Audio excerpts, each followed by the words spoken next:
pagi, perkenalkan dengan saya Puput. Nah, jadi di sini saya akan melakukan TRAMED dengan modul review primary survey. Nah, di sini untuk skenario-nya adalah seorang bayi perempuan berusia 7 bulan dibawa ke UGD rumah sakit karena sesak nafas sejak 10 menit yang lalu. Untuk yang pertama yaitu dilakukan primary survey, kemudian dilakukan anamnesis singkat, kemudian menyampaikan diagnosis kerja dan juga melakukan tata laksana non farmakoterapi terkait kasus tersebut beserta evaluasi. Baik, untuk yang pertama di sini saya akan memakai APD terlebih dahulu, mencuci tangan melangkah dan juga menggunakan sarung tangan. Setelah itu di sini memanggil bantuan kepada tenaga medis lain. Yang pertama di sini saya akan melakukan terlebih dahulu pemeriksaan fisik yaitu primary survey. Yang pertama itu ada RW. Yang pertama di sini saya akan look atau melihat, di sini tampak gerakan dada, kemudian pada bagian listen di sini ada suara nafas tambahan seperti bunyi stridor pada saat inspirasi, kemudian pada feel juga didapati adanya hembusan nafas. Kemudian pada bagian breathing tadi telah dicek yaitu RR pada anak ini 60 kali per menit, kemudian gerak dadanya simetris, kemudian didapati adanya retraksi dalam suprasternal dan juga interkostal. Kemudian untuk SpO2 nya sendiri 90%.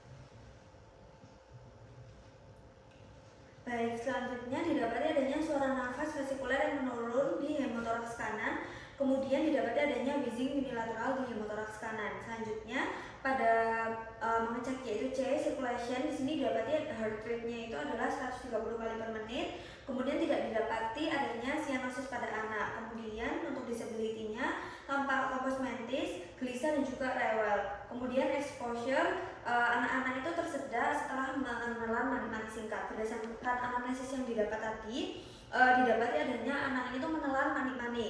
Nah, kemudian setelah menelan, anak didapati adanya sesak dan juga batuk setelah menelan mani-mani sejak 10 menit yang lalu. Kemudian waktu di rumah sudah dipukul-pukul punggungnya oleh sang kakek. Kemudian pasien bayi 7 bulan ini diantar ke UGD oleh kakek pasien. Nah, batuk dan sesak sejak 10 menit yang lalu, di mana pasien berada di sebelah kakeknya saat menonton TV. Kemudian pasien menelan mani-mani. Setelah menelan mani-mani, pasien batuk, rewel, dan suara mengi setiap menarik nafas. Kakek pasien mencoba untuk memukul-mukul pinggang pasien, namun mani-mani tidak keluar. Kemudian keluhan semakin parah sehingga langsung dibawa ke UGD. Riwayat penyakit dahulu, tidak pernah ada sakit. Kemudian untuk riwayat imunisasi pada anak tidak ingat. Pasien dan kakaknya dititipkan kepada kakeknya karena orang tua pergi bekerja. Nah, untuk diagnosis kerja dari pasien tersebut ini adalah aspirasi benda asing, yaitu berupa mani-mani atau obstruksi parsial upper airway causa aspirasi benda asing. Selanjutnya untuk terapi non farmakologi yang bisa diberikan kepada anak sendiri itu adalah yang pertama yaitu dilakukan backflow sebanyak 5 kali, yaitu dengan posisi backflow head down disangga, kemudian dilakukan backflow sebanyak 5 kali.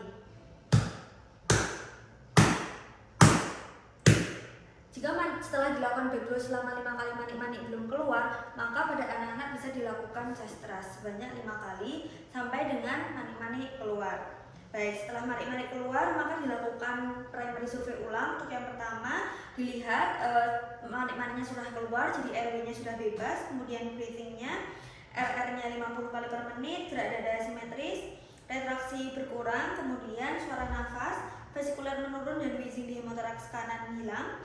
Kemudian membaik dibandingkan pemeriksaan saat datang. Kemudian untuk circulation-nya, heart rate-nya 120 kali per menit, kemudian juga tidak didapati cyanosis. Kemudian untuk disability-nya yaitu compos mentis